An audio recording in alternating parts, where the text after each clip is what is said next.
아멘. 다 함께 나서서 오늘 말씀 봉독하시겠습니다. 오늘 말씀 베드로후서 2장 11절부터 마지막 22절까지입니다. 좀 말씀이 길고 조금 어렵지만 복잡하게 되어 있지만 그래도 천천히 주님께서 직접 우리에게 무슨 말씀을 하고자 하시는지 주님의 그 마음을 알기 위해서 그렇게 귀 기울이면서 봉독하도록 하겠습니다. 한 절 저와 여러분이 한 절씩 교독하시겠습니다. 더 큰 힘과 능력을 가진 천사들도 주 앞에서 그들을 거슬러 비방하는 고발을 하지 아니하느니라. 그러나 이 사람들은 본래 잡혀 죽기 위하여 난 이성 없는 짐승 같아서 그 알지 못하는 것을 비방하고 그들의 멸망 가운데서 멸망을 당하며 불의의 값으로 불의를 당하며 낮에 즐기고 노는 것을 기쁘게 여기는 자들이니 점과 흠이라. 너희와 함께 연애할 때 그들의 속임수로 즐기고 놀며 음심이 가득한 눈을 가지고 범죄하기를 그치지 아니하고 굳세지 못한 영혼들을 유혹하며 탐욕에 연단된 마음을 가진 자들이니 저주의 자식이라. 그들이 바른 길을 떠나 미혹되어 부올의 아들 발람의 길을 따르는도다. 그는 불의의 삭슬 사랑하다가 자기의 불법으로 말미암아 책망을 받되 말하지 못하는 나귀가 사람의 소리로 말하여 이 선지자의 미친 행동을 저지하였느니라. 이 사람들은 물없는 샘이요 광풍에 밀려가는 안개니 그들을 위하여 캄캄한 어둠이 예비되어 있나니 그들이 허탄한 자랑의 말을 토하며 그릇되게 행하는 사람들에게서 겨우 피한 자들을 음란으로서 육체의 정욕 중에서 유혹하는도다. 그들에게 자유를 준다 하여도 자신들은 멸망의 종들이니 누구든지 진 자는 이긴 자의 종이 됨이라. 만일 그들이 우리 주 대신 구주 예수 그리스도를 알므로 세상의 더러움을 피한 후에 다시 그 중에 얽매이고 치면 그 나중 형편이 처음보다 더 심하리니 의의 도를 안 후에 받은 거룩한 명령을 저버리는 것보다 알지 못하는 것이 도리어 그들에게 나으니라. 참된 속담에 이르기를 개가 그 토하였던 곳에 돌아가고 돼지가 씻었다가 더러운 구덩이에 도로 누웠다 하는 말이 그들에게 응하였도다. 아멘. 앉으시겠습니다. 말씀이 되게 어렵죠. 제가 성경을 읽으면서 어려운 부분이 몇 군데 있잖아요. 그 중에 하나가 이 부분이에요. 와, 무슨 말인지를 모르겠어요. 무슨 말인지. 왜 어렵냐면 사실은요, 내용 단위로 끊어놓지 않아서 그래요. 이 내용 저 내용을 막 이렇게 다 계속 붙여서 이렇게 돼 있다 보니까 연결돼 있다 보니까 우리 생각이 이렇게 딱 매듭을 짓지 못하는 거 읽으면서. 아무리 내용이 많아도 딱딱 끊어져 있으면 바로 읽으면서 이해를 하잖아요. 근데 계속 붙여져 있는 거죠. 특히 12절부터 그 16절까지 보면 이게 제일 어려운 부분이에요. 12절부터 16절까지가 완전히 계속 내용이 세 가지 내용이 계속 연결돼 있어가지고 절 단위로 끊어져 있지 않습니다. 그냥 붙여져 있어요. 그러다 보니까 아무리 반복해서 읽어도 좀 이렇게 이해하기 어려운 것 같아요. 근데 오늘 말씀을 통해서 말씀을 듣고 다시 읽으시면 아마 깨닫게 되실 것입니다. 지금 우리가 이 베드로후서 메시지는 뭐라고 그랬죠? 사도 베드로가 죽기 전에 유언처럼 남긴 메시지인데, 유언이죠, 유언. 메시지인데 놀랍게도 뭐예요? 조심해라고 하는 거죠. 거짓 선지자, 거짓 교사, 사건 목자들 조심해라 이 얘기잖아요. 이단들을 조심해라 얘기예요. 이단들을 조심해라. 근데 이 얘기를 왜 하느냐? 이단들의 말을 듣고 넘어가게 되면, 이단에게 넘어가게 되면 우리의 생명을 잃게 된다고 하는 것입니다. 구원받은 생명을 잃게 된다고 하는 거예요. 우리가 생명을 얻어놓고도 잃어버린다고 한다면 어떻게 됩니까? 말짱 꽝이잖아요. 그죠? 말짱 꽝이지 않습니까? 그러니까 생명을 얻는 것도 중요하지만 생명을 지키는 것도 중요한 거죠. 그잖아요. 똑같이 중요합니다. 생명을 얻는 것은 우리 노력으로 얻는 게 아니라 뭐죠? 하나님의 은혜로.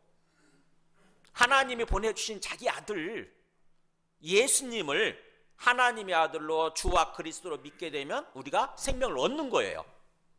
그냥 하나님의 은혜로 얻는 거죠. 근데 그 생명을 지키는 것은 우리가 잘못하면 잃게 되는 거예요.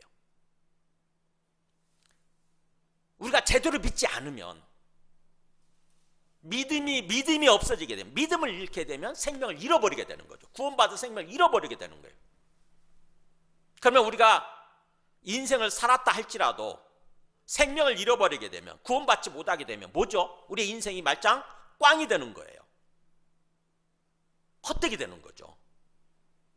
그냥 이 땅에서 인생을 살고 끝나버리는 거지 않습니까? 그 다음부터는 영원한 불못으로 들어가는 거잖아요. 그래서 생명을 지키는 것이 너무너무 중요하기 때문에 마지막 사도 베드로는 거기에 초점 맞추고 메시지를 전하는 거예요. 너희 생명을 지켜라 이거예요. 생명을 지켜라.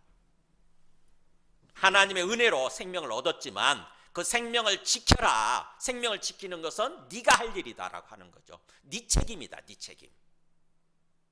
어떻게 생명을 지키는 거냐? 거짓 선지자를 분별하는 거죠. 이단을 분별하는 것입니다. 그래서 이단에게 넘어가지 않는 거예요.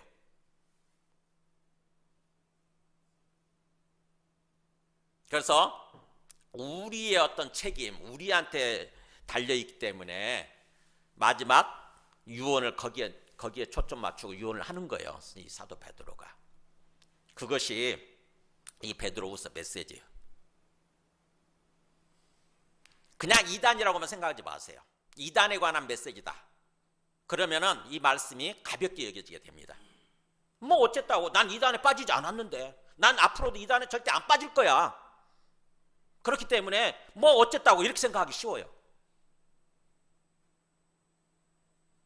그렇게 생각하는 사람들이 있을 뿐만 아니라 저도 초창기에는 그랬지만, 그랬다가 나중에 이단에 빠진 사람, 가까운 우리 주변에 가족이 있는 것을 알고 이단에 대해서 굉장히 뭔가 이렇게 공부하고 경계하게 됐지만,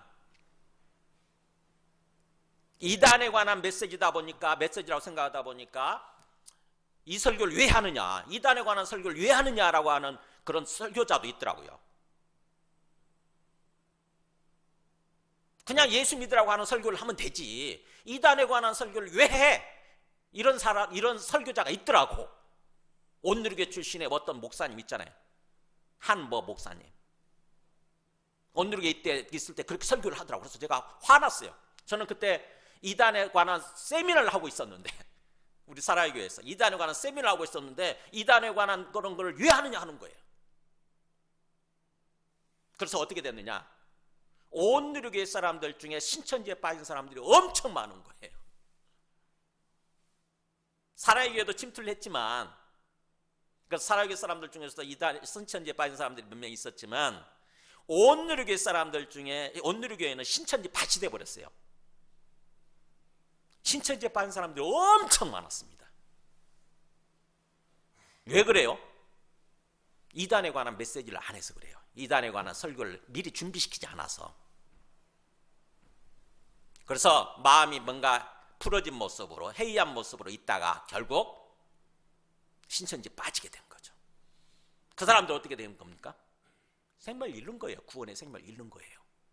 지난번에 제가 보여드렸죠. 신천지에 빠진 사람들 몇 프로가 정통교회를 다니고 있던 사람들이라고요? 95%요. 95%. 5%만 새로 믿게 된 사람들인 거고, 신천지에 빠진 사람들인 거고, 95%는 35만 명 중에 95%는 정통교회를 다니다가 신천지에 빠진 사람들이에요. 그러니까 우리들 중에 누구도 장담할 수 없어요. 항상 경계하지 않으면, 내가 제대로 알고 진리의 복음을 제대로 알고 그 다음에 신천지의 이단에 대해서 제대로 알고 경계하지 않으면 언제든지 우리들도 이단에 빠질 수 있다고 하는 것입니다.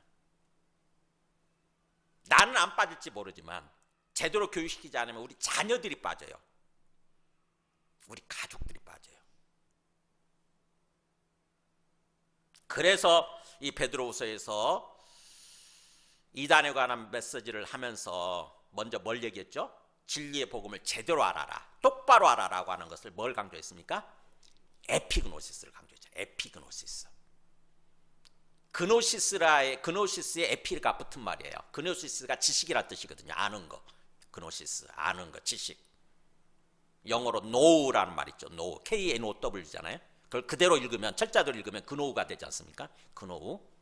K가 묵음이다 보니까 know라고 읽는데 know예요. 거기 나온 거예요. 헬라어에서 나온 거예요. 그노시스.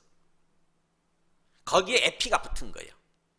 지식 위에 뭐 더 이상, 더 있는 거. 지식 그 이상의 지식. 더 아는 거. 그러니까 제대로 아는 거죠. 똑바로 아는 거. 확실하게 아는 거.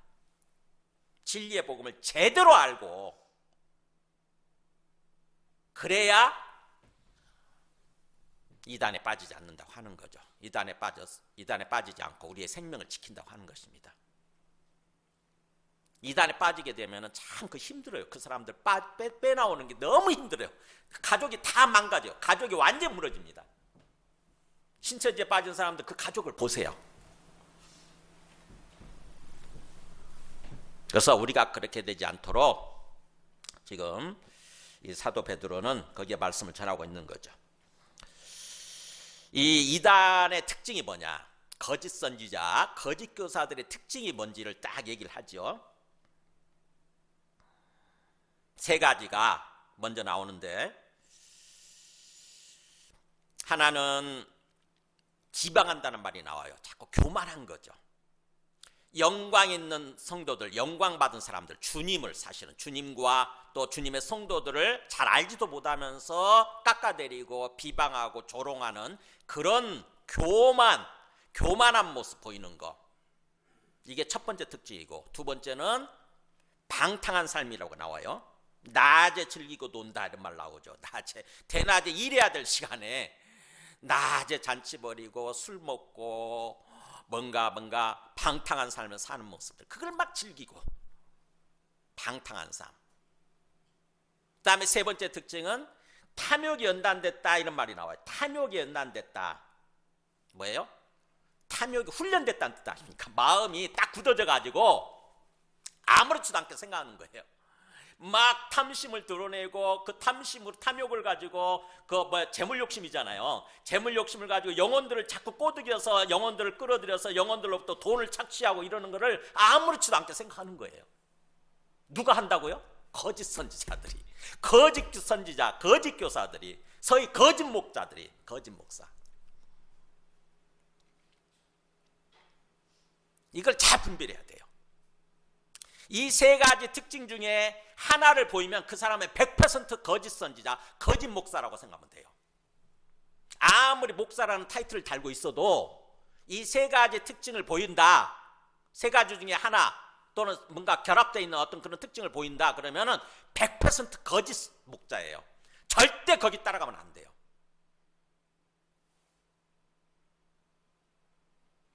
이단입니다. 이단. 그럴듯하게 보인다 할지라도 어쩌면 준2단이에요. 1.8단 정도 되겠지. 우리 정통교회에 속해 있는 목사면은 아마 2단이라고까지는 얘기 못해도 1.8단은 될 거예요. 제가 1.8단의 모습을 보여드릴게요. 지금 한번 이 사람 말을 들으면서 이 사람이 진짜 참 목사고 뭐 어떤 입장이든 그 상관이 없어요. 정치적인 어떤 얘기를 하고자 하는 것이 아니라 저 사람은 정치 이념을 이용해서 좀 어떻게 보면 좀 우파적인 보수적인 사람들이죠. 특히 우리 나이 드신 아무것도 모르는 60대, 70대, 80대 이 노인 양반들을 그렇게 이용해서 끌어들이는 거예요. 그래가지고 그 사람들한테 저런 식으로 자꾸 뭔가를 강요해가지고 돈을 착취하는 거죠. 돈. 근데 사람들은요, 속아 거기 넘어가는 거예요. 아, 이 사람이 나하고 정치 이념이 똑같네. 나하고 정치 사상이 똑같네. 내가 지금 탄핵을 반대하는데 그걸 얘기해 주네. 그러니까 거기에 딱 끌려가는 거예요. 그래가지고 갖다 돈 바치고. 저 사람은 그걸 아주 노골적으로 이용을 하는 거죠. 노골적으로. 6가지를 가지고 한다잖아요. 6가지. 뭐예요? 자기 딸이 운영하는 알뜰폰 통신 거기에 가입하지 않으면 생명책에서 이름을 지워버려야 된다고 얘기하잖아요. 하나님의 생명책에서 이름을 지워버려야 된대. 이게 말이 되는 소리예요?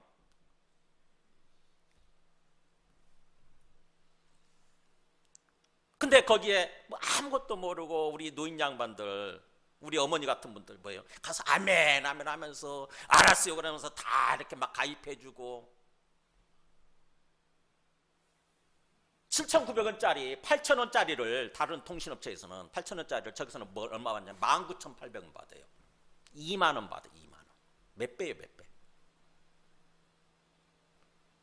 양심이 있다면, 마음속에 양심이 있다면 그렇게 할 수 있겠냐고요.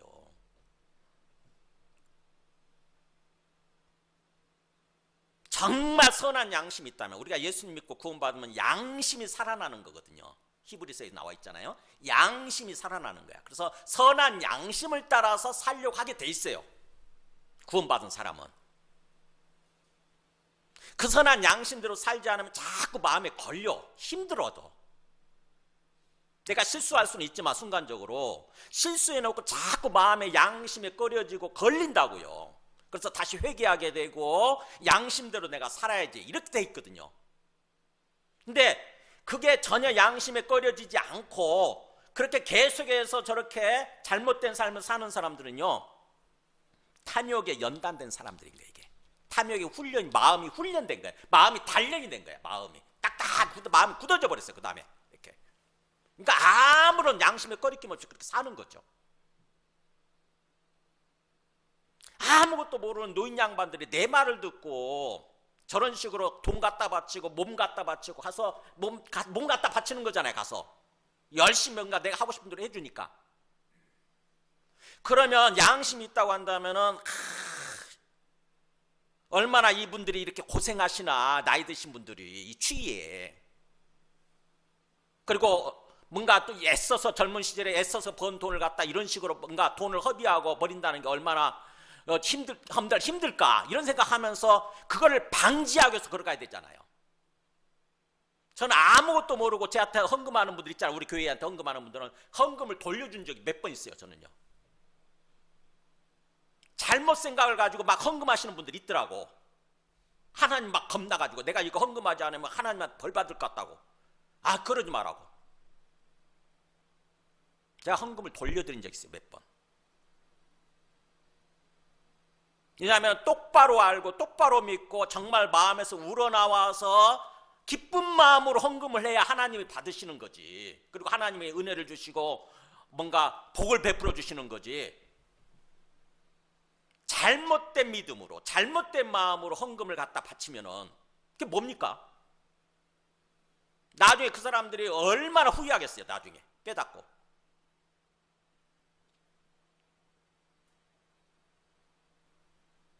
선한 양심이 살아있는 그런 어떤 사역자, 정말 선한 사역자, 참된 사역자는 그런 모습으로 사람들한테 말씀을 전하고 이렇게 뭔가 어떤 사역을 하고 그러려고 해야 되는 거죠.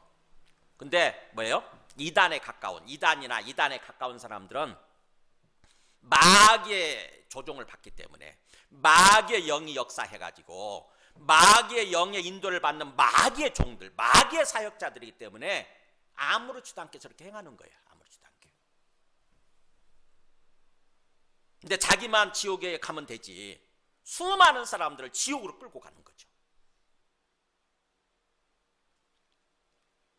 그래서 저는 어떤 정치적으로 화가 나고 어떤 그런 게 아니라, 힘든 게 아니라, 저는 목회자이기 때문에 영적인 시각에서, 신앙적인 시각에서 화가 나요. 정말 마음이 아프고 화가 나요. 저런 사람들, 거짓된 사람들 보면은. 자, 오늘 말씀이 한번 보세요. 먼저 거짓 그 교사들, 그리고 이단들의 실상이 뭐냐. 11절에 보면은, 12절부터 보면은, 그러나 이 사람들은 나오죠. 이 사람들은 본래 잡혀 죽기 위해서 나는 이성 없는 짐승 같아서, 그잖아요. 그러니까 이성 없는 짐승. 잡혀 먹히기 위해서, 본래부터 잡혀 먹히기 위해서 어떤 있는 어떤 그런 존재하는 그런 마치 이성 없는, 우리 인간은 이성이 있잖아요. 그죠? 생각하는 이성이 있지 않습니까? 우리 인간은요, 깊이 생각하는 이성이 있어요. 그래서 생각하고 깨닫게 되는 거죠. 근데 짐승이라는 존재는 뭐 깊이 생각하는 게 없어요. 논리적으로 막 생각하고 그런 게 없습니다.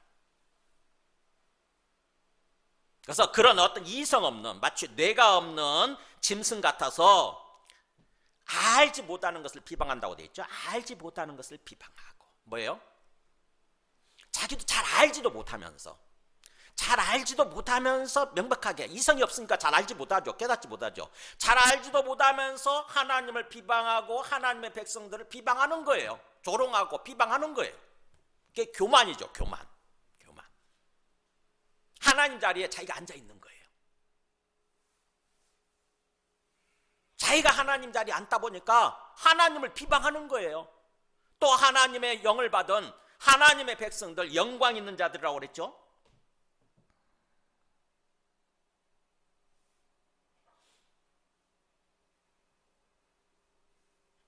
영광 있는 자들을 비방한다. 거기 그 10절 끝에 나와 있죠. 이들은 당돌하고 자긍하며 떨지 않고 영광 있는 자들을 비방하거니와. 영광 받은 자들, 뭐예요? 하나님의 백성을 말하는 거예요. 순수한 하나님의 믿는 백성들, 우리 정말 기독교인들, 하나 그리스도인들을 비방하는 거예요. 끌어내리는 거예요. 저 사람 저렇게 하고 있잖아요. 항상. 그게 첫 번째 특징이에요. 뭐예요? 교만함입니다. 교만함. 거짓 선지자들, 거짓 사역자들의 특징, 첫 번째 특징은 교만한 거. 교만한 거. 그 다음에 두 번째 특징은 뭐냐? 불의의 값으로 불을 당하면, 거기 보면은 계속 그렇게 연결되어 있어서 좀 어려운 거예요. 13절 뒷부분부터 보면은 낮에 즐기고 노는 것을 기쁘게 여기는 자들이 점과 흠들이라. 뭐예요? 낮에 쾌락을 즐기는 거예요. 술 먹고, 어떻게 보면 또 여자들 불러서 또 거기서 즐기고, 이렇게 낮에, 남들 다 일하는 시간에 낮에 방탕한 거죠. 소위 방탕한 거. 이게 육신의 정욕 가운데서 살아가는 사람, 육신의 정욕이 주인이 돼 있는 거지. 육신의 정욕이 자기 영혼의 주인이 돼 있는 거예요. 그래서 육신의 정욕이 이끄는 대로 그렇게 살아가는 거예요. 다른 거 아무것도 생각 안 하고. 방탕한 삶. 제가 안 보여드렸지만 신천지에 빠진 사람들, 또 JMS 정명석에 빠진 사람들이 이 특징 있지 않습니까? 있잖아요. 방탕하잖아요. 정명석이 여자들 불러가지고 수많은 여자들과, 그래서 이번에 17년형 받았죠? 확정받았죠? 그렇게 17년. 17년 하면 안 돼. 사실은요. 무기징역이야 돼. 무기징역. 아니면 사형을 시켜야 돼. 우리나라는요, 굉장히 그 처벌에 있어서 약합니다. 그러다 보니까 또 나와서 또 하고 그러는 거예요. 또 옛날에 정명석이라는 사람이 처벌 받았었잖아요. 10년형 받고 10년 징역 살고 나왔잖아요. 그러면 안 해야 되는데 또 했잖아요. 또 그래가지고 이번에 17년형 받았죠. 그러니까 한 번에 절대로 못 하도록, 그 생각도 못 하도록 엄하게 처벌을 해야 돼요. 사실은요. 그렇게 거짓 교사들, 거짓 선지자들의 특징이 그거라고 하는 것입니다. 방탕한 삶을 즐기면서 그 방탕한 삶으로 유도를 하는 거죠. 영혼들을 또. 그 다음에 세 번째 또 특징은 뭐냐? 마지막 세 번째 특징은 거기 굳세지 못한 영혼들을 유혹하며, 그런 식으로 방탕한 삶으로 유혹하며, 거기까지가 방탕한 삶이고, 그 다음에 뭐냐? 탐욕에 연단된 마음을 가진 자들이니 저주받은 자식들이라. 이렇게 탐욕, 탐심에 찌들었어요. 탐심에. 저 사람처럼 마음이 거기에 훈련이 된 거예요. 훈련이. 내 탐욕으로, 탐심으로 살아가도 아무렇지도 않다고 생각을 하는 거예요. 처음부터 그랬겠습니까? 저 사람도. 처음부터는 그러지 않았겠죠, 그죠? 처음에는 조금 뭔가 욕심을 부리고 뭔가 재물을 뭔가 저기 사람들 꼬드겨서 재물을 받고 그랬을 거예요, 처음에는. 근데 그렇게도 괜찮은 것 같아. 사람들이 갖다 막 돈을 갖다 더 줘. 그러니까 자꾸 키우겠죠, 그거를. 뭔가 사업체를 만들고 저렇게 6개까지 사업체를 만들고 있어. 사람들이 아무렇지도 않고 아멘 아멘 하면서 막 따르는 거에 돈 갖다 바치는 거예요. 바늘 둬도 소도둑 되는 거죠.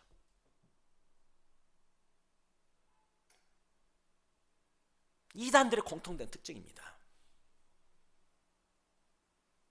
저 사람뿐만 아니라 저기 피지섬으로 몰고 간 여자 누구죠? 큰 은혜교회? 무슨 큰 은혜교회인가? 무슨 은혜교회지, 은혜교회.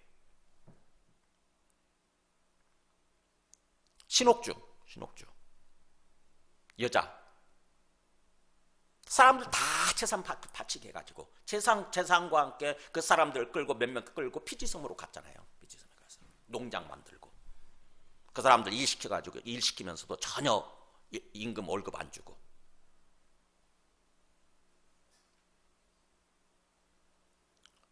또 브라질로 끌고 간 뭐죠?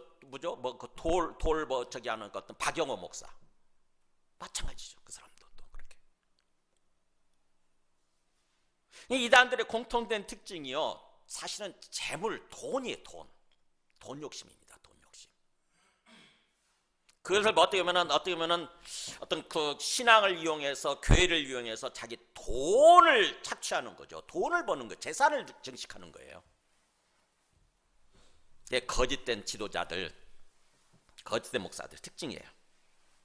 이게 바로 그 사람들은 부올의 아들 발람의 길을 따르는 사람들이라는 거죠. 부올의 아들 발람의 길.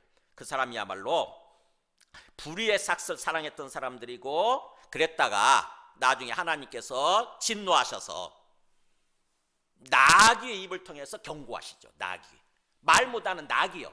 나귀가 짐승이 입을 열어서 사람 말을 하는 거예요. 사람 말. 하나님께서 그렇게 하신 거죠. 어디 나오냐? 민수기 22장에 나오죠. 민수기 22장에 보면은 보세요. 이 사람이야말로 이 사람 선지자죠. 일종의. 이 발람이라는 사람이 선지자예요. 발람이. 근데 이 사람도 1.8단 정도 되는 거짓 선지자인 거지. 2단 선지자인 거예요. 근데 이 사람이 뭔가 조금 능력이 있었나 봐. 그런 사람도 있잖아요. 대형교회 담임 목사들 보면은 이렇게 뭔가 막 능력이 좀 있지 않습니까? 그러다 보니까 사람들이 막 몰리잖아요. 그 사람이 헛소리를 해도, 정말 헛소리 거짓말 해도 다 몰리잖아요. 이 사람도 그랬던 것 같아요. 유명한 사람이에요. 근데 이 사람한테 이 발락이라는 사람이 이 사람을 보내는 거예요. 지금 이스라엘 사람들이 뭔가 우리나라 모압이죠. 모압에 이게 뭔가 이렇게 막 온다 그러니까, 모압으로 쳐들어온다 그러니까 이스라엘 사람들을 저주해달라고, 이스라엘 사람들을 저주해달라고 이 발람이라는 사람을 보낸 거예요. 발람이라는 사람을 부르러 보낸 거예요. 근데 발람이라는 사람한테 그냥 오라고 그러면 안 올 것 같으니까 뭐예요? 두둑히 복채를 보낸 거죠. 실어서 보낸 거예요. 돈을 실어서 보낸 거예요. 돈을 실어서. 이 돈 받고 와달라고. 이 복채 때문에 발람이 간 것입니다. 돈이죠. 돈 욕심 때문에 간 거예요. 그래서는 안 된다고 하는 걸 자기가 알면서도 마음에, 이스라엘 백성들은 하나님이 택하신 민족이고 하나님이 복 주시는, 그래서 온 세상에 복을 주게 하려고 하는 그런 하나님이 택하신, 하나님이 살아가는 그런 또 하나님의 백성들이라고 하는 것을 알면서도 복채 때문에, 이 돈 욕심 때문에 가는 거예요. 하나님이 막으신다고요. 절대로 그 사람들, 내가 택한 사람들이다, 그 사람들 저주하지 마라. 그래서 뭔가 3번에 걸쳐서 저주해달라고 그렇게 발락이 요구를 했지만 발람이 3번에 걸쳐서 저주를 못합니다. 하나님 막으세요. 성령을 통해서 막으십니다.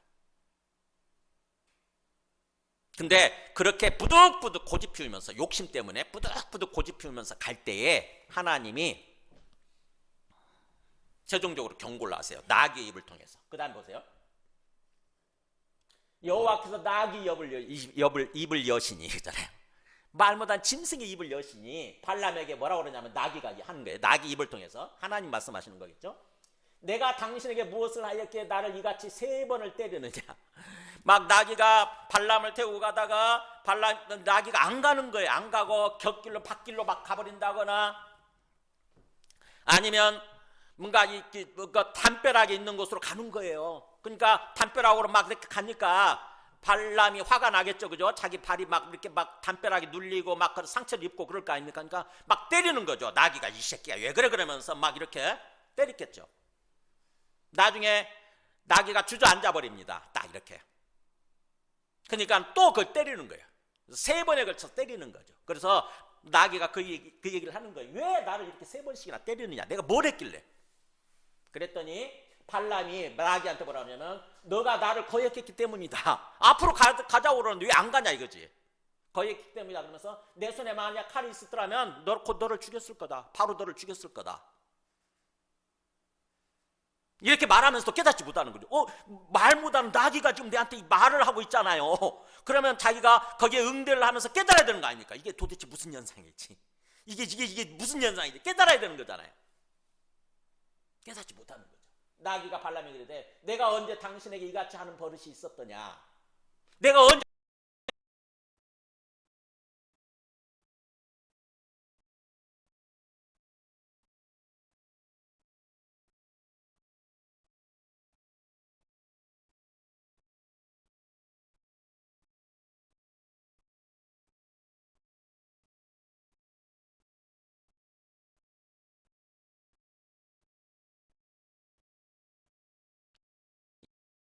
이 발람이라는 사람이 그걸 깨닫지 못한 거죠. 왜요? 바로 돈 욕심 때문이에요. 돈 욕심, 마음속에 돈 욕심. 그러니까 돈 귀신에 쌓이게 되면, 딱 씌이게 되면, 돈 귀신에 사로잡히게 되면 아무것도 분별이 안 되는 거예요. 아무것도 분별을 못하는 거죠. 사리 분별을 못해요. 그렇게 마귀의 영이 역사한다고 하는 것입니다. 우리 속에 우리 연약한 모습이 있거든요. 우리가 어떤 사람들은 돈에 약하고 어떤 사람은 권력욕에 약하고 어떤 사람은 뭐예요? 육신의 정욕에 약해요. 우리의 약한 부분을 가지고 마귀가 역사해요. 거짓 선지자를 통해서. 야 이거 줄게 이거 줄게 이거 줄게. 그게 요한일서에서 말하는 요한일서 2장 14절 보면은 요한 사도가 이렇게 얘기하잖아요. 우리가 보세요. 청년들아 내가 너희에 쓴 것은 너희가 강하고 하나님의 말씀이 너희 안에 거하시며 너희가 흉악한 자를 이기었음이라. 흉악한 자가 이게 누구냐면은 마귀예요. 마귀. 지금 사도 요한이 청년들한테 뭔가 이렇게 권면하고 하는 이유가 뭐냐면은 너희가 마귀를 이겼다. 그러면서 그 마귀는 어떤 식으로 역사하느냐 이게 나오죠. 이는 세상에 있는 모든 것이 육신의 정욕과 안목의 정욕과 이생의 자랑이니 다 아버지께로부터 온 것이 아니요 세상으로부터 온 것이라. 자, 마귀의 영은 우리들한테 뭘 가지고 역사하고 우리를 꼬드기느냐? 뭐예요? 이 3가지예요. 육신의 정욕, 안목의 정욕, 이생의 자랑. 자, 육신의 정욕이 뭔지 아시죠? 여기서 방탕한 삶을 살아가는 사람들, 뭐 어떻게 보면 음행이나 이런 어떤 그런 욕망이에요. 욕망. 방탕한 삶을 살아가게 만드는 어떤 욕망. 그게 육신의 정욕이에요. 젊은 사람들 거기 약하죠? 그래 그걸 가지고 유혹한다고요. 야 우리 오늘 술하고 좀 뭐 1차, 2차, 3차 갈까? 오늘 우리 회식할 때 그냥 식사만 하고 끝내지 말고 2차, 3차 갈까? 저도 회사 생활을 해봐서 알아요. 참 약합니다. 연약해요. 특히 영업하는 사람들은요 꼭 거기에 넘어가더라고. 3차까지 꼭 가더라고. 육신의 정욕. 그걸 역사하는 거예요. 그 다음에 2번째는 뭐냐? 안목의 정욕. 안목이 눈이에요. 눈의 정욕. 뭐죠? 눈의 욕망. 눈에 보이는 것을 다 갖고 싶어하는 욕망이에요. 소위 탐욕이에요. 탐욕. 물질 욕심, 재산 욕심. 그것에 쓰이게 되면은요 하나님 뜻대로 하나님 백성답게 삶을 살아가는 거 이거 전혀 생각 안 해요. 놓아버립니다. 그거 놓아버리고 그냥 신앙생활은 신앙생활 하는 거고 남들 다 하잖아. 남들 다 이렇게 그러면서 여기저기 막 투기에 나서고 이러는 거예요. 그게 안목의 정욕이에요. 그걸 가지고 유혹하는 것입니다. 마귀는. 야, 남들 다 그렇게 하니까 너도 해, 너도 해. 돈 벌어야지, 돈. 저 1.8단 저 사람처럼, 정광훈처럼. 뭐라고 아까 유혹했습니까? 1,000만 명 가입하면 자기 알뜰폰 통신업체 1,000만 명 가입될 수가 있어요? 말도 안 되잖아요. 1,000만 명 가입하면 뭐예요? 국민연금 주겠다. 국민연금 100만 원씩 주겠대. 그러니까 안 되는 일을 가지고 목표를 제시하면서 그럴듯하게 사람들 꼬드기는 거지. 노인 양반들이 들을 때 와 1,000만 명만 되면은 그런 거 생각 안 해. 국민연금 준대. 국민연금 한 달에 100만 원씩 준대. 그러니까 막 하는 거예요. 막 가입하는 거예요. 저 사람이 나중에 안 주면서 뭐라고 그러겠어요? 1,000만 명이 안 돼서 안 준다고 그럴 거 아닙니까? 옛날에는 뭐죠? 기독청을 만들겠다고 그러면서 그때 돈 걷었잖아요. 지금 어떻게 됐어요? 기독청 만들었어요? 못 만들었어요? 만들지도 않고 그 돈 어디로 갔는지도 몰라요. 그 정광훈을 따라가도 우리 교회 나오던 어떤 그 젊은 부부 있잖아요. 그 사람들 기독청 재개한다고 해서 거기다 돈 냈대잖아요.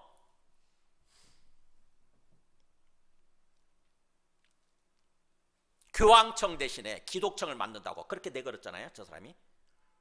카톨릭은 교황청이 있는데 우리 기독교는 기독청이 없으니까 전 세계의 기독교인들 아우르는 기독청을 내가 만들겠다. 돈 내라. 그럴듯하잖아요.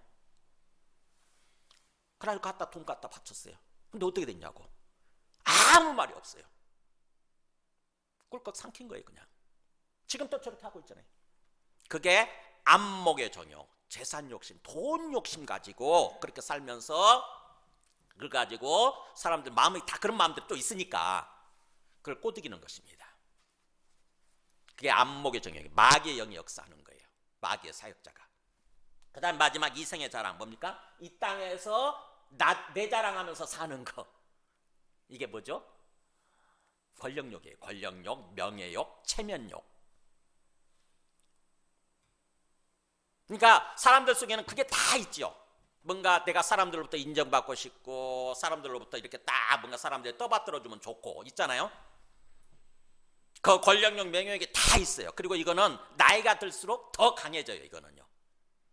나이 든 사람들일수록 이게 더 강합니다. 다른 것들은 다 약해져. 나이가 죽을 때가 되면은 나이가 70, 60, 70, 80 이렇게 되면은요. 그 다른 것들은 다 약해져. 근데 이상하게 강해지는 게 이생의 자랑이에요. 명예욕이에요. 그래서 총회장도 나이 든 목사님들이 총회장 되기 위해서 그렇게 돈을 쓰고 그러는 거예요. 불교도 마찬가지잖아요. 불교도 총무원장 되기 위해서 그렇게 돈 쓰고 막 그러지 않습니까? 웃기잖아요. 웃겨 보면 우리가 생각할 때. 우리 기독교인들이 볼 때 불교 뭐예요? 모든 것 탐심을 버리고 욕심을 버리고 불교에 그렇게 기위해서 그렇게 살아가겠다고 그러는 사람들이 그렇게 총무원장 되기 위해서 돈 쓰고 어쩌고 하는 거 보면 웃기잖아요. 근데 불교인들이 우리 기독교인들 볼 때 웃기는 거예요. 그게 그 자리가 뭐라고 무슨 총회장 되기 위해서 저렇게 돈을 쓰고 막 그래. 웃기잖아요. 근데 그 사람들은 웃기다고 생각 안 하는 거예요. 아무렇지도 않게 생각하는 것입니다. 왜? 연단됐거든요. 탐욕에 연단되고 명예욕에 연단이 돼 있거든. 훈련돼 있다는 거예요. 마음이 훈련이 돼가지고 굳어져 있어. 딱 굳어져 있어. 전혀 깨닫지 못하는 거예요. 양심에 깨닫지를 못하는 거예요. 양심의 가치를 못 느끼는 거예요. 이게 거짓 선지자, 거짓 교사들의 이단들의 공통된 특징이라고 하는 것입니다. 그러니까 이걸 우리가 잘 기억하고 알고 있어야 어디 가서 말씀을 듣는데 이런 특징이 보이네 저 사람이. 그러면은요 100% 저 사람 혹시 가짜 선지자, 거짓 선지자, 가짜 목사 아닌가? 이렇게 생각을 해야 돼요. 의심을 해야 돼. 의심. 그래가지고 하나하나 다 살펴봐야 돼. 그 다음부터는. 여러분들이 저도 살펴봐야 돼요. 혹시 제가 그런 특징을 보고 있다고 하면은 저도 가짜 목사입니다. 그래가지고 절대 제한테 오면 안 되고 저희 말씀 들으면 안 돼요. 주님이 그렇게 말씀하신 거예요. 주님이 그걸 분별하도록.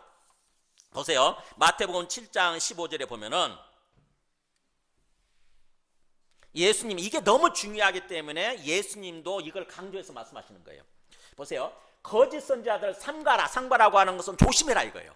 거짓 선지자들 조심해라. 이 사람들은 양의 옷을 입고 너에게 나오나 속에는 노략질하는 일이다. 그럴 때 겉모습은 양의 모습인 거지. 순한, 어떤 순진한 양의 순한 양의 모습인 거예요. 참된 어떤 목사, 참된 선지자의 모습인 거예요. 진짜인 것처럼. 근데 뭐예요? 속에는 그것을 이용해서, 신앙을 이용해서 노략질하려고 하는, 돈을 착취하고 몸을 빼앗고 이렇게 착취하려고 하는 그런 노략질하는 일이라고 하는 거죠. 일의 영혼을 갖고 있는, 일의 속성을 갖고 있는 그런 사람이라는 거죠. 그러니까 그 거짓 선지자 너희가 분별하고 거기서 조심해야 되는 것은 너희 책임이라는 거죠. 너희에게 달려있다는 거예요. 우리 각자에게 달려있다는 것입니다. 아이고 저는요 저분이 그렇게 거짓말할 줄 몰랐어요. 저는 저 사람이 목사님이니까 저한테 그렇게 거짓 말씀을 전하고 저를 속이라고는 상상도 못했어요. 그 책임, 그 변명이 안 통한다고 하는 것입니다. 우리는 그렇게 변명할 수 있죠, 하나님 앞에서. 근데 하나님이 미리 얘기를 하신 거죠. 주님께서 조심하라고 했지 않냐. 내가 조심하라고 했지 않냐. 조심하라고. 네 스스로 조심해야 된다고 내가 말했지 않냐. 그 사람들이 참된 선지자인지 거짓 선지자인지 분별하는 것은 뭘로 분별하느냐. 우리가 이제 분별해야 되겠죠, 그죠? 뭘로 분별하느냐. 여기 나왔죠. 뭐예요? 그들의 열매로 그들을 알지니. 그들의 열매를 보면 알지 않냐. 열매가 뭐겠어 이게? 나무가 있을 때 나무에 맺히는 열매? 삶이에요. 삶.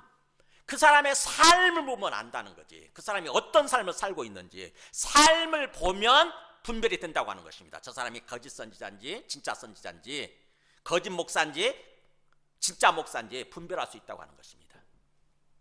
그래서 가시나무라고 한다면 포도 열매를 딸 수가 없고 엉겅퀴에서는 무화과 열매를 딸 수 없는 것처럼, 따겠느냐 그러잖아요. 딸 수 없는 것처럼 그 사람이 거짓 선지자면 절대 참된 열매, 참된 삶을 살 수 없다는 것입니다. 열매를 보면 안 돼. 열매. 그러니까 뭔가 이상하다 이런 생각이 들면요 그 사람의 삶을 속속히 조사해가지고 파악을 해볼 필요가 있어요. 조사를 해서 파악을 해야 돼. 요즘은 인터넷이 발달해가지고 인터넷 치면 쫙 나오잖아요. 쫙 떠 그냥. 공개적으로 뉴스도 나오고. 그러니까 그 사람들은 뭐예요? 삶이 어떤 세 가지 열매를 맺히는 거죠. 항상 삶이 뭐예요? 육신의 정욕, 방탕한 삶을 산다거나, 그 다음에 안목의 정욕, 계속 재산 욕심을 부린다거나, 돈 욕심을 부린다거나, 이생의 자랑, 자꾸 뭔가 뇌물을 써서라도 어떤 자리를 차지하려고 한다거나, 권력을 쥐려고 한다거나, 불의한 모습을 해가지고 뭔가 불의한 어떤 행동을 해가지고도, 행위를 가지고도 자꾸 뭔가 권력을 차지하려고 한다거나 어떤 자리에 오르려고 한다거나, 그러면 전부 다 거짓 선지자, 거짓 지도자예요. 거짓 지도자. 정말 우리를 올바른 삶으로 인도하는, 구원으로 인도하는 참된 선지자는요 항상 자기 양심이 예민해가지고요 사람들을 정말 올바른 말씀으로, 올바른 삶으로 인도하려고 해요. 항상. 혹시 실수했으면 그걸 가지고 정말 마음 아파하고 회개하고 그렇게 됩니다. 그런 잘못을 저질러 놓고도, 범죄 행위를 해놓고도 뭔가 계속 아무렇지도 않게 생각하고 계속해서 그것을 반복한다. 그런 사람들은요 100% 거짓 선지자예요. 거짓 목사예요. 절대로 거기에 가면 안 돼요. 그래서 제가 정치인 입장을 떠나서 자꾸 얘기를 하는 거예요. 저 사람 어떻게 보면은 거짓 선지자는, 이단들은 지금 명백하게 밝혀졌으니까, 신천지나 정명석 저 JMS나 그 다음에 안상호 하나님의 교회나 통일교나 이런 것들은 명백하게 다 밝혀졌으니까 우리가 경계를 하지만, 저는 어떤 그 명백하게 이단이 아니고 1.8단 되는 사람들이 더 문제거든요. 지금 현재 1.8단이 문제야. 이게 수많은 사람들이, 우리 순지나 우리 노인 양반들이 다 거기에 가는 거예요.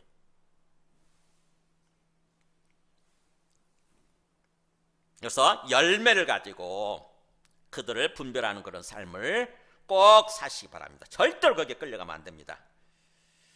그 다음에 두 번째 17절에서 19절까지는 그렇다고 한다면 이단들이나 이단에 빠진 사람들은 장차 운명이 어떻게 될 거냐 하는 거예요. 이들의 장차 운명, 영원한 운명이 어떻게 될 거냐.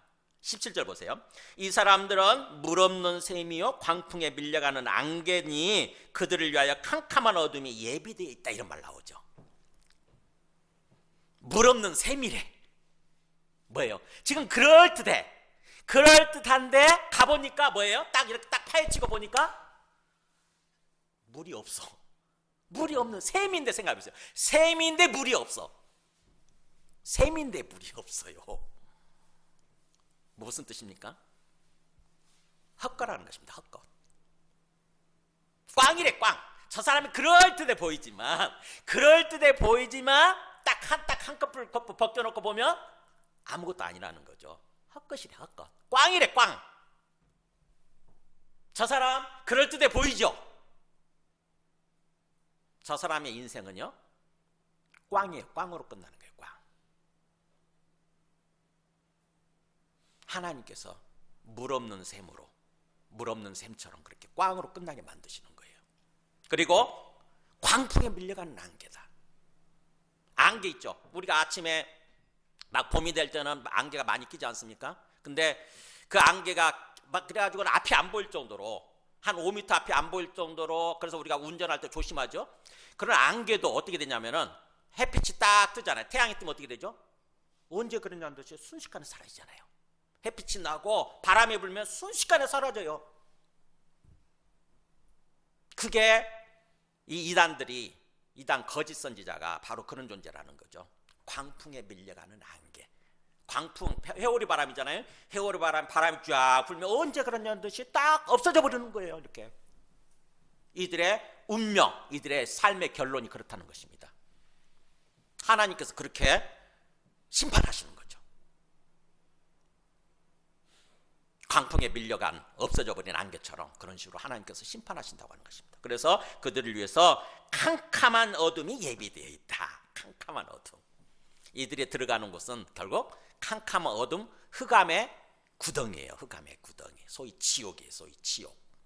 흑암의 구덩이, 지옥. 우리 유다서 1장 6절에 나와 있잖아요.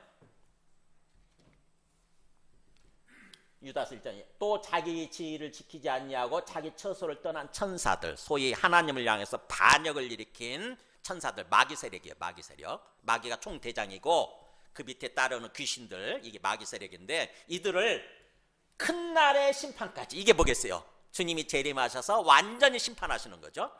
그날까지, 큰 날의 심판까지 영원한 결박으로 흑암에 가두셨으며, 딱 결박해가지고 흑암에다 가두셨다, 이거잖아요. 가둬놓고 지금 지키고 계시는 거예요. 그랬다가 이제 주님이 재림하시게 되면 너희들 나와 해가지고 이들 불러가지고 완전한 심판을 하시는 거지. 마치 우리가 죄를 지으면은 구치소에 가뒀다가, 그잖아요. 구치소에 가뒀다가 불러가지고 재판을 하지 않습니까? 그죠? 최종 재판하잖아요. 그래가지고 너는 무기징역 또는 너는 사형, 이런 식으로 판결을 내리잖아요. 그러는 것처럼 똑같아요. 범죄한 천사들, 범죄한 거짓 선지자들은 뭐예요? 가짜 목사들은 흑암에 가둬두시는 거예요. 죽자마자 흑암에 가둬두시는 거예요. 흑암의 구덩이에. 이게 마귀도 그렇게 하고 있다고 그랬죠. 두목, 이 거짓 선지자들의 두목, 마귀도 요한계시록 20장 2절 보면 보세요. 용을 잡으니, 이게 마귀가 이게 용이고 거짓 세력의 두목이잖아요. 거짓 선지자의 두목. 용을 잡으니 곧 옛뱀이요 마귀요 사탄이라 다. 그러니까 옛뱀, 옛날 우리 그 낙원 에덴 동산에서 나타났던 옛뱀, 그다음 마귀 사탄인데, 이거를 잡아가지고 1000년 동안 결박해서 딱 묶어가지고, 하나님의 힘으로 결박했겠죠. 결박해가지고 마치 우리 이렇게 어떤 포승줄로 묶는다거나 아니면은 뭔가 쇠사슬로 이렇게 쇠고랑으로 이렇게 이렇게 하는 것처럼, 그죠? 결박하는 것처럼 묶어가지고 무정에게 던져놓고 잠그고 그 위에 임봉해 버렸다 그랬잖아요. 무정액이라는 게 밑이 없는 갱도죠. 그러니까 밑바닥이 없이 한없이 끝이 없는 어떤 그 지하 땅굴 감옥에 딱 가둬놓고 못 나오도록 임봉까지 딱 해버렸다는 거죠. 잠을 딱 채웠어요. 그게 지금 마귀 상태예요. 마귀 상태. 나중에 이 마귀를 언제 끌어내냐면은 천년이 차면 끌어내가지고 그래서 천년이 차도록 다시는 만국을 미혹하지 못하게 했는데 그 후에는 천년이 차면 반드시 잠깐 되리라 그러잖아요. 주님이 재림하실 때 천년이 찼다는 말이, 주님이 재림하실 때 너 나와 해가지고 이를 심판을 하는 거지. 너는 불못으로 들어가. 둘째 사망 불못에 넌 들어가. 이렇게 하는 거예요. 완전한 무기징역, 무한한 사형에 처하겠다는 거죠. 그러니까 마귀 세력에 빠지게 되면, 거짓 선지자들한테, 거짓 목사들한테 속아서 이단에 빠지게 되면 우리들도 그렇게 되는 거예요. 우리들도 죽자마자 흑암에 가두어지게 되고, 그 다음에 나중에 주님 재림하실 때 우리가 부활해가지고 누구누구야 너 나와라 해가지고 이제 심판을 하시는 거지. 영원한 심판, 영원한 세상에 대한 심판을 하는 거예요. 너는 예수 믿고 똑바로 살았구나 그러면 천국으로 가 이렇게 하거나, 아니면 너는 예수도 믿지 않고 또는 예수 믿었어도 제대로 믿지 않고 이단에 빠져버렸네, 거짓 선지자 거짓 목사의 말을 듣고 이단에 빠졌었네, 너는 영원한 불못, 이렇게 심판하시는 거예요. 이게 영원한 운명이라고 하는 것입니다.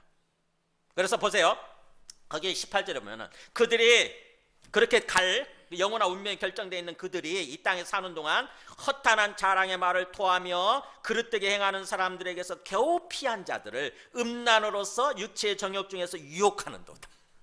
이 사람들은 제대로 믿지 않고 제대로 구원받지 못했기 때문에 자꾸 유혹해요. 자기가 음란한 삶을 살면서, 방탕한 삶을 살면서 사람들 또 유혹해요. 연약한 영혼들 있잖아요. 이제 갓 믿은 사람들 있죠. 이제 갓 믿고 영적으로 굉장히 연약하고 어린 사람들 있죠. 그 사람들 자꾸 유혹해요. 그들의 약점을 가지고 유혹을 하는 것입니다. 어떻게 유혹하느냐 보세요. 뭐라고 되냐면 19절에 그들에게 자유를 준다 하여도 그러잖아요. 니한테 내가 자유를 줄게. 왜 그렇게 자꾸 조심스럽게 살아? 왜 그렇게 뭔가 하나님을 무서워하고, 왜 그렇게 뭔가 네 욕심을 절제하고 그렇게 살아? 그렇게 살지 마. 네 마음껏 살아. 네 욕심대로 살아. 자유를 줄게. 자유. 이렇게 유혹한다는 거죠. 그럴듯하잖아요. 조심조심하면서 신앙생활을 하다가 보니까 자유를 그러면은 딱 눈에 쏙 들어오는 거지. 내가 자유롭게 살아도 된다고? 넘어가는 거예요. 그런데 사실은요, 그들이 자유를 준다고 그러면서도 그 사람들은 사실은 노예가 돼 있다고 하는 거죠. 거기 보세요. 자신이, 바로 그 자신들은 멸망의 종들이니 누구든지 진 자는 이긴 자의 종이 됩니다. 뭐예요? 자신은 다른 사람한테 자유를 준다고 그러면서 자기는 정작 자신들은 뭐예요? 멸망의 종들이 돼 있는 거지. 멸망의 종. 멸망할 수밖에 없는, 어쩔 수 없는, 영원한 죽음에 이를 수밖에 없는 종들이 돼 있다는 거예요. 종들. 자기 자신이 종인데 누구한테 자유를 줘? 자기 자신 노예인데 지금. 욕망의 노예가 돼 있잖아요. 정욕의 노예가 돼 있는 사람들이잖아요. 정욕에 진 거예요. 정욕에. 마귀가 정욕으로 역사하는데 그 정욕에 지었잖아요. 그래서 진 자는 이긴 자의 종이 된다고 그랬잖아요. 누가 이긴 겁니까 이게? 마귀가 이긴 거예요. 마귀가 이긴 거예요. 마귀한테 진 거예요. 자기가 그래서 마귀한테 져서 마귀의 종이 되어 있으면서, 멸망의 종, 사망의 종이 되어 있으면서 다른 사람들한테, 연약한 사람들한테 자유를 준다? 그게 허풍이라는 거죠. 그게 허풍, 허탄한 자랑, 허풍을 떨면서.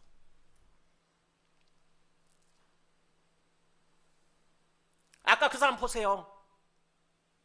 자기가 지금 탐욕의 노예가 되어 있으면서, 탐심의 노예가 되어 있으면서 다른 사람들한테 뭐예요? 돈을 주겠다? 100만 원씩 무슨 뭔가 국민연금을 주겠다? 주겠어요. 이번에 무슨 탄핵반대 집회 참석하면 라면 사 먹으라고 라면 편의점에다 100만 원인가 뭔가 기부했다가 다시 거둬들였잖아요. 100만 원이 아까운 거예요. 100만 원이.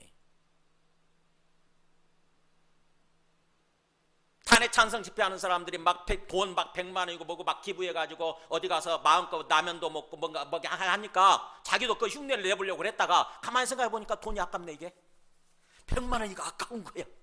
그래서 딱 거둬들였대잖아요. 절대로 어떤 욕망의 노예, 마귀의 노예가 되어 있는 사람들은 다른 사람들한테 자유를 줄 수가 없습니다. 절대로 다른 사람들한테 은혜를 베풀고 자유를 줄 수가 없어요.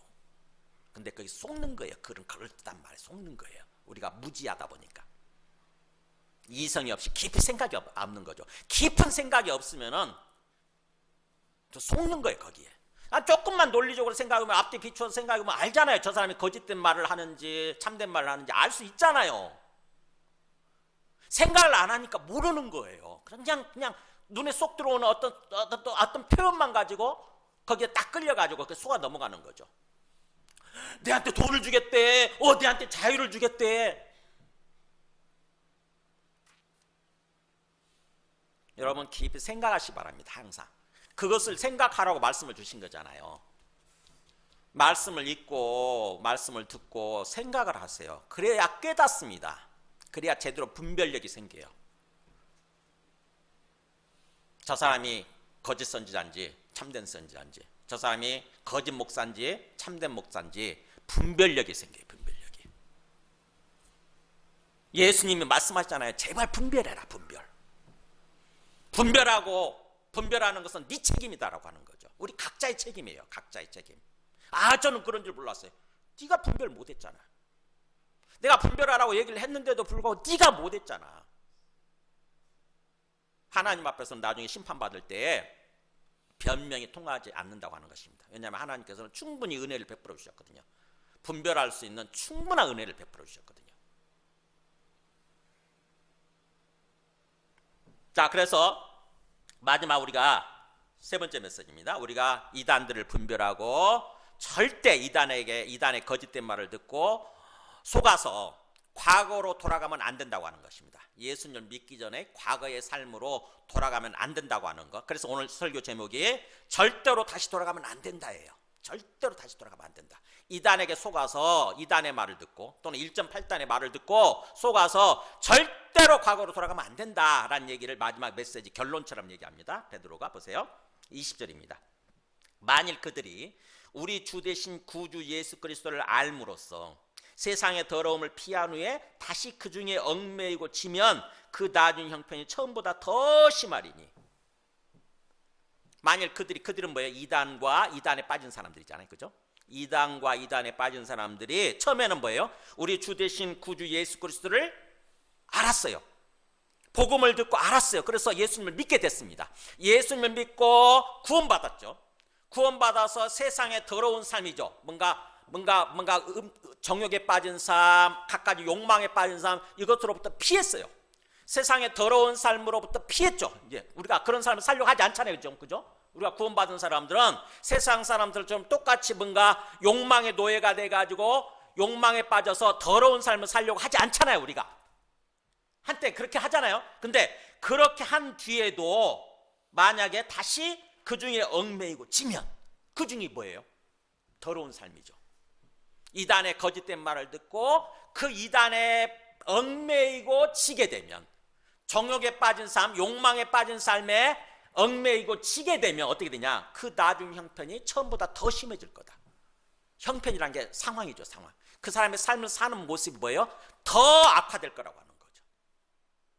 더 더러워지고, 더 음란해지고, 더 탐욕의 노예가 되고, 더 권력욕, 명예욕의 노예가 되고, 그 나중 형편이 처음 안 그랬던 것보다, 아예 예수님을 알기 전보다도 더 심해질 거라는 것입니다. 더 악화될 거래요. 실제 그렇잖아요.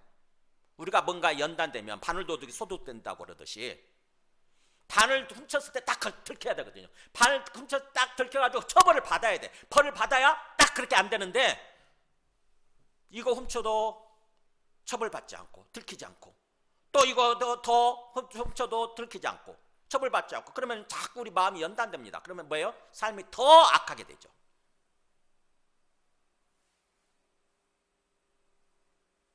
우리 성경에 보면은 누가복음이죠. 누가복음 11장에 보면은 예수님이 미리 경고하신 말씀이 있어요. 여기에 관해서도 보면은 그 앞에, 네. 내가 만약 하나님의 손을 힘입어 귀신을 쫓아낸다면 하나님의 나라가 이미 너에게 임하였느니라.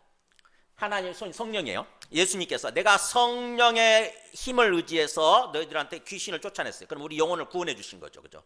우리 영혼이 귀신 들려가지고 귀신에 시달리는 그런 삶을 살다가 예수님께서 귀신을 쫓아내 주셔서 우리 영혼을 건강하게 우리 영혼을 구원해 주셨습니다. 그러면 하나님의 나라가 우리한테 임했다는 것입니다. 이때 하나님의 나라가 한자 말로는 천국이지만 우리가 말하는 죽어서 가는 천국이 아니라 하나님이 통치하시는 인생, 하나님이 통치하시는 삶이 하나님의 나라예요. 그러니까 하나님의 통치가 너희들한테 시작된 거다, 이런 뜻입니다. 내가 귀신을 쫓아내고 너희 영혼을 구원해 줬으면 이제부터 하나님이 너희 영혼을 이끌어가고 통치해 주시는 그런 하나님의 나라의 삶이, 하나님 나라의 삶이 시작된 거다. 이제부터 하나님 나라의 삶을 살면 되는 거죠, 우리가. 그죠? 하나님 통치를 받으면서. 근데 그렇게 하지 않고 그냥 구원받은 걸로 끝내버리는 것입니다. 이제 나 몰라, 이제 내가 구원받았대잖아. 이제부터는 그냥 나 예수님을 보고 다 놓아버리고 이제 내 마음대로 살래, 이렇게. 난 죽으면 천국 간대잖아. 그러니까 이제 내 마음대로 살래, 이렇게 생각을 하는 거죠, 사람들이. 그러면 보세요. 나와 함께 하지 아니하는 자는 나를 반대하는 자요, 나와 함께 모으지 아니하는 자는 해치는 자니라. 보세요. 나와 함께 하지 않는 자, 삶을 나와 함께. 사실은 그게 하나님 나라인데, 하나님 나라의 삶이에요. 예수님과 함께 살아가는 거예요. 항상 예수님을 믿고 예수님과 소통하면서 대화하면서 예수님과 함께 매 순간 매 순간을 살아가는 거예요. 근데 그렇게 하지 않은 사람들은 예수님을 안 믿고 반대하는 거나 마찬가지고 그렇다는 거죠. 마치 나와 함께 인생을 뭔가 이렇게 뭔가 꾸려가고 인생을 모으는 거죠. 옛날에 곡식을 뭔가 거둔 다음에 이렇게 모으잖아요. 곡식을 덤불들을 다 이렇게 해치고 곡식을 모으지 않습니까? 그런데 그렇게 예수님과 함께 그런 삶을 살지 않는 사람들은 마치 흩뜨려 버리는 것과 똑같다. 이렇게 곡식을 해쳐버리는 것과 똑같다는 거죠. 그런 사람들은 어떻게 되느냐 보세요. 그 다음에 더러운 귀신이 사람에게서, 이제 비유를 들어서 얘기합니다. 더러운 귀신이 나갔어요. 예수님 쫓아내 주셨잖아요. 우리 영혼을 구원해 주셨잖아요. 그래서 더러운 귀신이 어떤 사람에게서 나갔을 때 귀신이 돌아다니는 것입니다. 저 사람에게서 나왔으니까 어디 있을 곳 없나 하면서 이제 예수 믿지 않는 사람들 그 영혼 속에 들어가려고, 그 마음 속에 들어가려고 이렇게 막 찾아다니는 거예요. 물 없는 곳으로 다니면서 쉬기를 구하되 없어. 얻지 못하고 이에 이르되, 귀신이 속으로 말하는 거예요. 내가 나온 내 집으로 돌아가리라. 내가 나왔던 저 사람 영혼에 다시 들어갈래. 그래가지고 딱 가보니까 어떻게 돼 있느냐, 가서 보니 그 집이 청소되고 깨끗이 수리까지 된 거예요. 저 사람 영혼이 아무것도 없어. 깨끗이 청소가 됐네. 어떻게 하느냐, 이에 가서 저보다 더 악한 7 귀신을 데리고 들어오는 거예요. 저 혼자 있었는데 더 친구들 있죠. 친구 귀신들 7이면 충분한 숫자예요. 7 귀신들, 야 너도 갈래? 그러면서 우리 같이 가자 그러면서 7 귀신들 데리고 들어와가지고 그 사람 영혼 속에 살게 되면, 마음 속에 살게 되면 어떻게 돼요? 뭐라고 됐습니까? 여기 그 사람의 나중 형편이 전보다 더 심하게 되느니라. 어떻게 돼 있어요? 그 사람의 정신 상태가 더 비쳐버리는 거예요. 더 미친 짓을 하게 되는 거죠. 수많은 귀신들이 들어오니까, 집단 귀신, 군대 귀신이 들어와 버리는 거잖아요. 그러면 더 미친 짓을 하는 거예요. 더 정신없는 모습. 그게 그 나중 형편이 처음 형편보다 더 심해졌다고 그러는 말이에요. 그러니까 우리 말씀도 그렇잖아요. 예수 그리스도를 한때 알고 한때 믿고 구원받은 다음에 다시 이단의 말을 듣고 거짓 선지자의 말을 듣고 거기에 져버리게 되면, 그 중에 얽매이고 다시 지게 되면 그 사람의 삶의 형편, 그 사람의 어떤 정신 상태, 그 사람의 영적인 상태는 더 심해지게 될 거다. 더 더러운 삶을 살게 되고 더 욕망에 빠진 삶을 살게 되고, 욕망의 노예가 되어서 각가지 3가지 욕망의 노예가 돼가지고 그런 삶을 살게 될 거다. 그런 것입니다. 그래서 거기 21절 있잖아요. 아예 극단적인 표현을 하죠. 그런 사람들은 의의 도를 안 후에 받은 거룩한 명령을 저버리는 것보다, 의의 도가 구원이잖아요. 의의 도, 진리, 구원의 복음을 안 뒤에 그리고 나서 이단에 빠져가지고 거룩한 명령을 저버리는 것입니다. 거룩한 삶, 하나님과 함께하는 그런 하나님 나라의 삶을 살라고 그랬는데 그것을 버려버리는 거죠. 때려치는 거예요. 그런 사람보다 차라리 그런 사람들은 처음부터 알지 못하는 것이 도리어 그들에게 나으니라, 이렇게 얘기하잖아요. 차라리 알지 못했더라면 다시 처음부터 복음을 들으면 되니까. 근데 복음을 한때 듣고 알았던 사람들은요, 그리고 그러면서 믿음을 잃어버리고 그런 삶을 사는 사람들은요, 그 복음 들어가기가 쉽지 않아요. 굉장히 어렵습니다. 뭐라고 그러냐면, 나 예수님 알아. 나 한때 예수 믿었거든. 혹시 모르는 거 있으면 내한테 물어봐. 내한테 물어봐. 내가 얘기해 줄게. 이런 사람들 있다니까요. 들어보셨어요? 제한테 그런 사람이 있었거든요, 옛날에. 방하나, 내가 교회 다녔었거든. 내가 그때 신앙생활 처음 시작할 때, 대학교 1학년 때. 내가 교회 다녔었거든. 내한테 물어봐. 내가 알려줄게. 이러더라고. 그러니까요, 참 그게 한때 예수님 믿고 신앙생활 잘하다가 나중에 이단에 빠져버린 사람들은요, 그 사람들 구원하기가 정말 어렵습니다. 정말 어려워요. 말씀이 안 들어가요. 자기가 잘한다고 생각하거든. 자기가 잘 알고 잘 믿고 있다고 생각하거든요. 그 얘기를 하는 거예요. 차라리 알지 못했던 것이 낫다, 그 사람한테는. 이 극단적인 표현이죠. 이게 가정법이고 극단적인 표현이죠. 그 사람들은 마치 어떤 속담이 이루어진 거나 마찬가지냐, 속담을 얘기하죠. 22절에 참된 속담이 이르기를 개가 그 토하였던 것에 돌아가고 돼지가 씻었다가 더러운 구덩이에 도로 누웠다 하는 것과 똑같다는 거죠. 이게 속담이에요. 속담. 뭐예요? 개가 그 토했던 것을 다시 돌아가서 먹는 거예요. 상상을 해보세요. 얼마나 추합니까? 그 전에 얼마나 추잡하고 더러워요. 지가 토해놓은 걸 또 먹는다고. 또 돼지가 뭐예요? 실컷 씻어줬더니 뭐예요? 아무 생각 없이 가서 더러운 구덩이죠. 더러운 진창에 오물덩이에 가서 들어오면 아무 생각 없이 들어 누워버리는 거예요. 제가 어릴 때 돼지 키워봐서 알거든요. 돼지 키울 때 얼마나 그 지저분한지 몰라요. 진짜 돼지는. 뭐 씻어주죠. 가끔 가다 물로 막 물을 해가지고 씻어준다고. 근데 뭐예요? 돼지는 아무 생각이 없잖아요. 아무 생각이 없어. 분별력이 없거든요. 배만 부르면 되잖아요. 꿀꿀꿀 해가지고 배 먹을 거 주면 배만 부르면 되잖아요. 가서 뭐예요? 먹고 가서 아무 생각 없이 가서 들어 누워버리는 거죠. 싼 똥에 들어 눕는 거예요. 똥 오줌에. 근데 인간이 그렇다는 것입니다. 인간이 우리 영혼이 인간이 그런 삶을 살리달라는 거죠. 그러니까 하나님께서는 우리를 구원해 주시고 장차 완전한 구원에 이르기를 원하시는데, 영원한 세상, 새하늘 새 땅으로 우리 들어가게 해주려고 원하시는데, 그러자면 이 땅에서 진정으로 믿고 구원받아서 구원받은 자답게 삶을 살길 원하시는 거예요. 이 땅에서 사는 동안에도 구원받은 자답게 깨끗한 삶, 정결한 삶, 성결한 삶, 거룩한 삶, 그런 삶을 살기를 원하시는 것입니다. 하나님과 함께하는 영생의 삶을 살아가기를 원하시는 거예요. 그래서 제가 말씀을 정리하겠습니다. 구원이라는 게 도대체 뭐고, 예수님께서 우리에게 베풀어 주신 구원이라는 게 뭐고, 구원받은 다음에 우리가 어떤 삶을 살기를 원하시는지, 하나님께서 우리를 구원해 주신 구원의 목적이 뭔가 하는 거예요. 창세기 18장 18절에 보면은 보세요. 하나님께서 아브라함을 불러서 아브라함한테 얘기를 해주시는 거예요. 소돔과 고모라상을 심판하러 가시기 전에, 소돔과 고모라상의 죄에 빠져가지고 하나님 심판하시잖아요. 그래서 소돔과 고모라상을 완전히 심판하시지 않습니까? 죄로 만들어버리시잖아요. 죄로, 먼지로 만들어버리시지 않습니까? 그러기 전에 아브라함한테 얘기를 하시는 것입니다.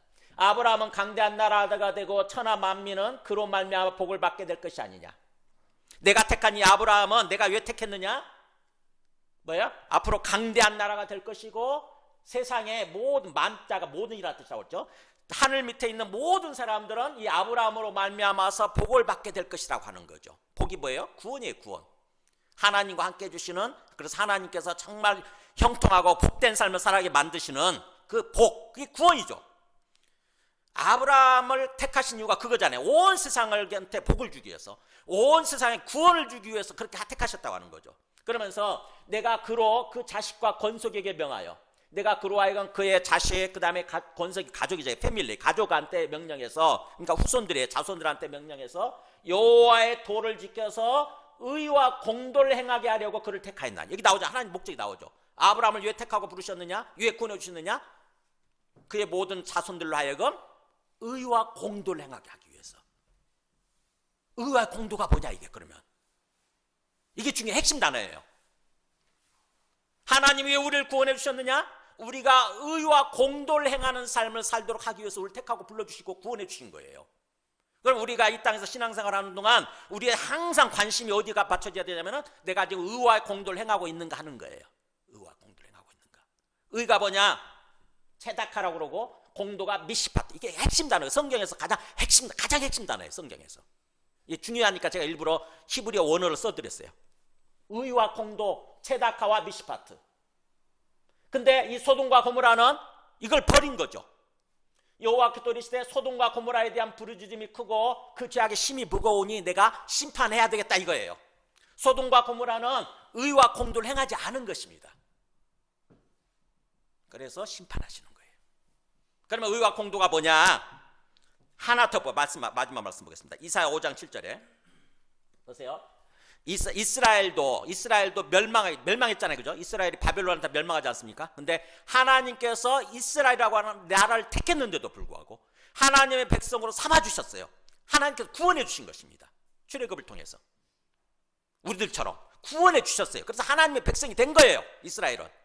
그런데 이스라엘이 왜 멸망하느냐? 하나님이 구원해 주셨는데 구원받은 자들인데 왜 멸망하죠? 바벨론한테 왜 멸망하죠? 여기 나오잖아요. 물은 만군의 여호와의 포도원은 이스라엘 족속이요. 일종의 비유죠. 은유법이죠. 하나님이 지으신 포도원은 일종의 이스라엘 족속을 말하는 건데, 이스라엘 민족, 이스라엘 족속을 말하는 건데, 그리고 그가 기뻐하시는 나무는 유다 사람들, 유대인들, 지금 유대인들을 말하는 건데, 그들에게 하나님이 뭘 바라셨느냐? 그들에게 정의를 바라셨더니 도리어 포악이요. 그들에게 공의를 바라셨더니 도리어 부르짖음이었도다. 잘 보세요. 그들에게 정의를 바라셨더니 포악이 나타나고 그들에게 공의를 바라셨더니 부르짖는 모습으로 나타났다고 하는 거죠. 이 정의가 뭐냐? 미시파트, 아까 말한 미시파트. 그 다음에 공의가 뭐냐? 체다카예요. 여기서는 그러니까 아까는 의와 공도라고 번역을 했는데 여기서는 정의와 공의라고 번역이 돼 있죠. 대부분은 정의와 공의로 이렇게 번역이 돼 있어요. 아모스에도 그렇고. 그러면 정의와 공의가 뭐냐? 미시파트하고 체다카가 뭐냐? 미시파트는요, 정의로운 삶이에요. 그야말로 뭔가 우리가 재판장에서 정의롭게 뭔가 재판해야 된다고 그러잖아요. 정의, 어떤 경제적인 정의, 사회적인 정의, 정치적인 정의 있잖아요. 정의란 무엇인가라고 미국의 어떤 그 쉘던이라고 하는 그 유명한 교수가 강의한 것도 있더라고. 정의란 무엇인가. 정의가 굉장히 중요한 거죠. 그러니까 하나님은 우리가 정의로운 삶을 살기를 원하세요. 하나님의 백성답게 정의로운 삶. 그리고 또 체다카를 행하는 삶을 살아기로 원하세요. 체다카는 뭐냐? 다른 사람들 사랑하는 거예요. 어떻게 보면 이웃사랑, 형제사랑이죠. 형제사랑, 이웃사랑. 그게 체다카 공의예요. 공의. 하나님 우리한테 그걸 원하신다는 것입니다. 그러니까 정의로운 하나님 우리를 구원해 주신 다음에 우리가 이 땅에서 정의로운 삶을 살아기를 원하시고 그러면서 이웃을 사랑하는, 사람들을 사랑하는 그런 삶을 살아기를 원하시는 거예요. 그런데 그 삶을 살지 못한다, 그런 삶을 살지 않는다 그러면은요 하나님이 심판하시는 거예요. 그게 바로 이스라엘 모습이었다고 하는 거죠. 이스라엘 사람들이 정의를 구했더니 미시파트를 구했더니 미시팍으로 나타났어. 일종의 워드플레이죠. 워드플레이. 정의를 바라셨더니 포악으로 나타난 거예요. 자꾸 약자를 괴롭히고 약자의 재산을 빼앗고 약자의 생명을 빼앗고 약자에게 피해를 주고, 그 다음에 그 사람들한테 공의, 체다카를 바라셨더니 체악카를 보이셨다는 거죠. 체악카. 워드플레이죠. 체다카를 바라셨더니 체악카를 보였다. 형제 사랑하고 이웃 사랑하라고 그랬더니 뭐예요? 자기만 알고 이기적인 모습으로 사는 거예요. 자기를 위해서 남의 재산, 없는 재산 배룩에 간을 빼먹었지. 노인 양반들 돈을 다 착취해. 하나님이 가만히 계시겠냐고요. 심판하시는 거예요. 그래서 우리가 하나님께 구원이라고 하는 것은 하나님과의 관계 회복이에요. 하나님과의 관계 회복. 그래서 하나님의 백성이 되는 것입니다. 우리 신분을 변화시켜 주시죠. 그게 구원이에요. 그게 구원. 우리는 구원하면 자꾸 죽어서 천국 가는 거 이것만 생각하기 쉬운데 그거는 구원받은 삶의 결과일 거고, 결과예요. 결과. 구원받은 삶의 결과 중에 일부분일 뿐이지. 결과 중에 일부분일 뿐인 거고, 구원의 개념은 뭐냐면 하나님과의 관계 회복, 하나님의 백성이 되는 거예요. 하나님의 백성으로 회복이 되는 거예요. 신분이. 그러면서 그렇게 해주신 이유, 목적은 뭐냐면은 그러면 이제 하나님 백성답게 하나님 나라의 삶을 사는 거예요. 이 땅에서. 그게 하나님 나라의 삶이에요. 하나님 나라. 하나님의 통치를 받는 삶. 우리가 하나님 백성이면 왕이 되시는, 하나님이 왕이 되셔서 우리를 이끌어가기를 원하시는 거죠. 세상과는 뭔가 달라야 돼. 세상 사람들은 뭔가 다른 모습으로, 정말 정의롭고 정말 뭔가 이웃을 사랑하는 모습으로, 이기적인 모습으로 사는 게 아니라 이웃을 사랑하는 모습으로 살기를 원하시는 거예요. 그게 구원의 목적이라고 하는 것입니다. 그러니까 우리가 예수님 믿고 구원받았다고 한다면, 그래서 하나님 백성이 되었다고 한다면은 우리 삶의 초점이 여기에 맞춰져야 되는 거예요. 미시파트와 체다카. 미시파트와 체다카. 한번, 이거는 중요한 단어니까 한번 제가 저를 따라서 한번 해보실래요? 미시파트. 그 다음에 체다카. 네, 꼭 기억하시기 바랍니다. 이거는 성경의 가장 핵심적 용어거든요. 그래서 내가 삶 속에서, 내 신앙생활 속에서 미시파트의 모습이 보이지 않고 체다카의 모습이 보이지 않으면 하나님이 오래 참고 기다려주시지만 때가 되면 하나님이 진노하시고 심판하시는 거예요. 결국 심판하시는 것입니다. 그게 이스라엘의 역사의 교훈이에요. 이스라엘 역사가 보여주는 교훈. 하나님이 택하고 불러주시고 구원해 주셨음에도 불구하고 이스라엘이 왜 망했냐? 이게 안 보이기 때문에 그래요. 하나님 백성답게 삶을 살지 않았기 때문에. 그러니까 우리 지금 한국 기독교의 모습이 어떤 모습인지 아시겠어요? 이거 보면은, 이 기준에 비춰보면, 이게 하나님의 의도에 비춰보면 얼마나 어립니까? 얼마나 무지합니까? 그잖아요. 예수 믿고 구원받았다고 하는 걸 몰라요. 그게 뭔지를 몰라.